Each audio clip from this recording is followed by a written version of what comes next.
Hi guys, welcome back to another episode of QLOG by Team Ninjaji. This time around, we are studying my favorite subject, that's brand strategy. The question goes, what is the brand strategy of Patanjali? That's really interesting because this is a new company, a fairly new company that's really made a mark in the FMCG space, so much so that most of the big brands are worried about Patanjali being viable competition for them in this genre. So let's try and answer this question, shall we? I'm going to try my best. Before I get into the answer or an explanation, I'm going to read out a couple of facts from this article that I've read on the Economic Times. We're going to provide the link in the description of the YouTube video so you can check that out yourself as well. But here goes. It goes, Baba Ramdev's Patanjali Ayurved Limited becomes India's biggest FMCG advertiser this week, outnumbers Cadbury and Parle. And one good reaction that came in this, that was mentioned in this article, was by ad guru Piyush Pandey, who has mentioned, it is evident they have lots of money. They are pumping in money, but that doesn't mean it is all good advertising. That he is aggressively marketing the products is evident, but somehow how sustainable it is remains to be seen. The content of advertising will have to match spends, otherwise the ads will start irritating people. I know my mom's not getting irritated by Patanjali product advertisements. And another insight that I can offer at the outset is I used to work for this company called Amagi Media Labs, and we used to dabble around in a lot of ad spend insights. And in the course of publishing an infographic called TV League, I distinctly remember this. Patanjali had indeed become India's biggest advertiser for a particular week, unless I'm mistaken, for 2 consecutive weeks. And yes, if you consider the net ad spends by a conglomerate such as HUL, which owns multiple brands like Santur and Surf and so on and so forth, it probably wouldn't compare. But yes, if you compared Patanjali's ad spends as opposed to the spending that an individual brand had, like Dove, Patanjali actually stood on top, which means they are putting in a lot of money in advertising. And it's not a scary number, it's not a scary insight, but at the same time it gives a little bit of clarity as to how Patanjali is so popular, why Patanjali is so popular. You've got Patanjali atta noodles, Patanjali biscuits, Patanjali shampoo. A lot of my friends swear by Patanjali shampoo, saying it can actually regrow your hair. My mother is one of the biggest word of mouth campaigners for Patanjali. What's their brand strategy? For those who do not know this, I should make this very clear at the outset. Baba Ramdev is not technically the owner of Patanjali products. He has a minority stake in the company, yes, and he does represent the brand. He also was the guy who ideated Patanjali Yogpeeth at the outset. But it's a man named Acharya Balakrishna who is generally regarded as the mastermind or the brains behind Patanjali. Also the person who has a majority stake in the firm, and incidentally a guy who has recently made his debut in the Forbes billionaires list in India. That's how much money Patanjali is making for that guy. Coming back to brand strategy.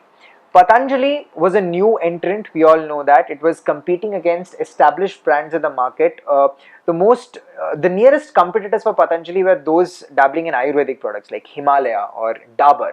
How did Patanjali really establish a difference? Much of its credentials, much of the rock cred came from the fact that Baba Ramdev was already a recognized name in the yoga and herbal healing space.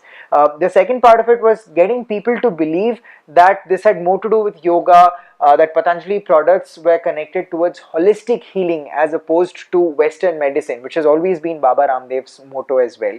That's been a driving factor in Patanjali's success, and continuous impressions. Now, for those of you who are new to the advertising industry, CPM means cost per 1,000 impressions.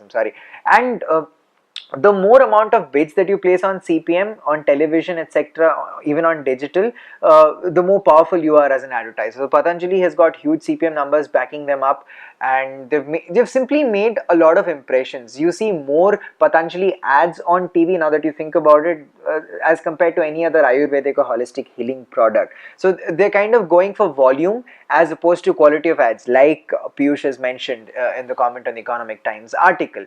At the same time, Patanjali promotes local outlets, local distribution, making it really easy for people to buy. Distribution usually happens to be a huge challenge for brands. For example, Tata, which is one of the most recognized household names, recently launched its own brand of coffee called Tata Coffee Grand. But I bet a lot of the people watching this video don't even know that Tata has got a coffee brand out in the market because it has distribution challenges. Whereas Patanjali has worked with distributors all over the country, making sure that places as remote as Bhilai, that's a tier 3 town technically, have got multiple outlets of Patanjali products. Sometimes I won't be surprised if I see an exclusive Patanjali store. I've seen tons of them in Bangalore, and as my mother tells me, there are tons of them in Bhilai as well. So yes, distribution plays a huge role in ensuring that Patanjali's products reach out to a wider audience.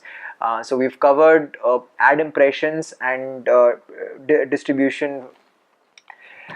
The next part of it is kind of difficult to understand unless you've played a huge role in brands. It builds on the Indian mentality that herbal products or Ayurvedic products or non-conventional products are just better when compared to mass market products. So even though Patanjali advertises more than a mass market brand, they have distanced themselves from a mass market brand strategy. For example, when you think of Patanjali, or rather when your parents or when somebody senior in your family thinks about Patanjali or speaks about Patanjali, they generally have an air of reverence about it, and they generally, users of Patanjali, distinguish Patanjali products from mass market products. Consider this, even though Patanjali is more mass market than, let's say, Maggi, than Britannia, than Parle, than Cadbury, as clear in terms of ad spend numbers, Patanjali is still considered an alternative brand which works brilliantly for its users, which works brilliantly in terms of driving word of mouth, in terms of driving brand awareness. And yes, Acharya Balakrishna has to be credited at the outset for creating this brand strategy, for making sure that Baba Ramdev's ideology or the concept driving the man could be turned into a profitable enterprise. So kudos to Acharya Balakrishna. At the same time, it's only time will tell how consumers end up reacting to its products in the long term. So if utility is something that we're going by, we're still waiting to understand if Patanjali products are really as useful as they claim to be. Because consider this example. A couple of weeks back, my mother called me up. She rang me up and she said, I've seen this ad for herbal tea that helps in reducing weight. Could you please order me a pack? And I complied because, she's my mom. At the same time, I haven't heard back from her really in terms of the results that she's seen. So a lot of the ads that you see do not translate into actual results, which is common sense. Advertisements are meant to supplement the product's identity, and Patanjali is claiming a lot of things, but will it stand the test of time? That remains to be seen. Good luck Acharya, good luck Baba Ramdev, good luck Patanjali, and thank you for watching this QLOG. Hi guys, thanks for watching this QLOG. I think it's the 4th one that we've done so far. The responses have been great. People are responding well to our efforts, and we're really grateful towards that. Just the last time we had a lady called Muskan asking us a question, and then we just found this floating around waiting to be answered. Most importantly, if you find a question that you want me to answer under the QLOG series, please comment on this YouTube video. Just write to me. Send me a direct message and I will attempt to answer that question. For those of you who are new to the QLOG concept, we at Team Ninjaji are trying to provide video responses to Quora answers because I think that's a lot of fun. If you like this video, if you want to see more of these, please subscribe to our channel. Please like this video, comment on the video, share the video on your social media timelines. I cannot emphasize or stress this fact enough.